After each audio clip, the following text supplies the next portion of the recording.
বিসমিল্লাহির রহমানির রহিম।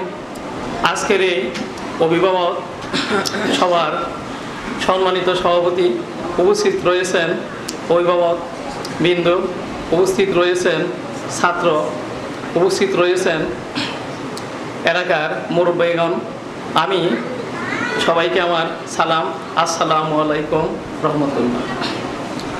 আমি বলতে চাই এই এক মাদ্রাসার সকল ছাত্র উদ্দেশ্য করে এখানে অনেক এতিম শিশু, অনেক অসহায় ছাত্ররা লেখাপড়া করে, সবাই যেন সাহায্যের হাত এগিয়ে দেয় এই মাদ্রাসার প্রতি। আমি বলতে চাই এখানে যে সুন্দরভাবে পরিবেশে ছাত্রদের পড়াশোনা করা হয়, এই পরিবেশ যেন সবসময় এইভাবেই অধীরভাবে থাকে। আশা করি আমি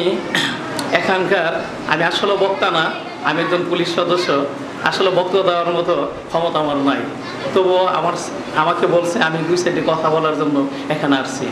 আসলে এই পরিবেশ একটি সুন্দর পরিবেশ, জান্নাতের বাগান। আমি আশা করি সবাই যেন ভালো থাকে, এই বলে আমার বক্তব্য শেষ করছি। আসসালামু আলাইকুম।